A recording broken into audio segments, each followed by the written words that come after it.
অনেকের কাছে শীতকাল একটু কষ্টকর, কারণ শীতকালে অনেকেরই দাঁত শিরশির করা বা দাঁতে ব্যথা অনুভূত হওয়াটা পরিমাণে বেড়ে যায়। দেখা যায় ঠান্ডা পানি পেলেই দাঁত শিরশির করে ওঠে। এছাড়াও দাঁতে যদি আগে কোনো সমস্যা থেকে থাকে তাহলে এই শীতকালে তা আরও বেড়ে যায়। এতে করে শীতকালটা তাদের কাছে একটু যন্ত্রণাদায়ক হয়ে দাঁড়ায়। সাধারণত নিম্ন তাপমাত্রা এবং শীতল আবহাওয়ার জন্যই দাঁতের এই শিরশিরানি ভাবটা বেড়ে যায়। এখন আসি শীতে দাঁতের এই শিরশির এবং হালকা ব্যথা হওয়ার কারণ কি। আপনার দাঁতে যদি আগে থেকে কোনো ফিলিং করা থাকে, দেখা যায় সেই ফিলিং এর নিচ দিয়ে বা পাশ দিয়ে নতুন করে যদি কোনো ক্যারিজ ডেভেলপ হয়ে থাকে তাহলে সেখান থেকে আপনার শিরশির শুরু হতে পারে। আর দেখা যায় শীতকালে এই শিরশিরটা বা ব্যথাটা আরও বেড়ে যেতে পারে। তাই আপনার মুখে যদি কোনো পুরনো ফিলিং থেকে থাকে তবে শীতকালের আগেই আপনি আপনার চিকিৎসকের নিকট গিয়ে সেটাকে সমাধান করিয়ে নিয়ে আসুন। আপনার মুখে যদি পুরনো কোনো ক্যাপ বা ক্রাউন থাকে, আপনার ক্রাউনটি যদি আলগা হয়ে যেয়ে থাকে, ক্রাউন থেকে দাঁতের কিছু অংশ যদি উন্মুক্ত হয়ে থাকে তাহলে কিন্তু সেখানে ঠান্ডা পানি লাগলেই শিরশির করতে পারে। তাই শীতের আগে আপনি আপনার চিকিৎসকের নিকট গিয়ে আপনার ক্যাপ বা ক্রাউনটি সংশোধন করিয়ে নিয়ে আসুন। এছাড়াও আপনার দাঁত যদি হালকা বা বেশি ভেঙে গিয়ে দাঁতের এনামেলটি ক্ষয় হয়ে ডেন্টিন যদি উন্মুক্ত হয়ে থাকে তাহলে কিন্তু শীতকালে ঠান্ডা বাতাস এবং ঠান্ডা পানির কারণে আরও বেশি শিরশির করতে পারে। তাই শীতকাল শুরু হওয়ার আগেই আপনি আপনার চিকিৎসকের নিকট গিয়ে সেই ভাঙা দাঁতে ফিলিং বা যে চিকিৎসা দরকার হয় সেটি করিয়ে নিয়ে আসুন।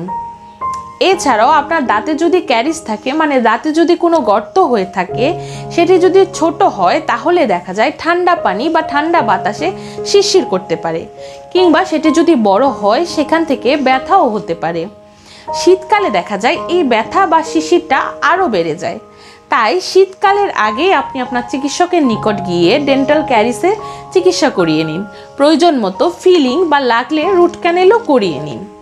আপনার মাড়িতে যদি সমস্যা থেকে থাকে, মানে জোরে জোরে ব্রাশ করার কারণে আপনার যদি দাঁতের উপরের অংশে মানে মাড়ি থেকে দাঁত অনেকটা নিচে নেমে এসে থাকে, দাঁত ক্ষয় হয়ে গিয়ে থাকে, তাহলে সেখানে কিন্তু শিরশির করতে পারে।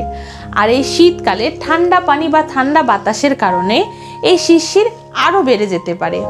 তাই শীতকাল আসার আগেই আপনি আপনার চিকিৎসকের নিকট গিয়ে আপনার মাড়ির সমস্যা এবং আপনার ক্ষয় হওয়া দাঁতের চিকিৎসা নিয়ে আসুন। এছাড়াও শীতকালে দেখা যায় ফ্লু বা ঠান্ডার কারণে অনেক সময় আমাদের নাক বন্ধ থাকে। এতে করে আমরা নাকের বদলে মুখ দিয়ে শ্বাস নিয়ে থাকি। এতে করে ঠান্ডা বাতাস যখন আমাদের মুখের ভিতরে যায় তখনও কিন্তু আমাদের দাঁত প্রচণ্ড শিরশির করতে পারে। আমাদের অনেকেরই দাঁত দিয়ে দাঁত ঘষার অভ্যাস থাকে। যাদের এই দাঁত দিয়ে দাঁত ঘষার অভ্যাস থাকে তাদের এনামেল ক্ষয় হয়ে গিয়ে দাঁত শিরশির করতে পারে। আর শীতকালে দেখা যায় এই শিরশির আরও বেড়ে যেতে পারে।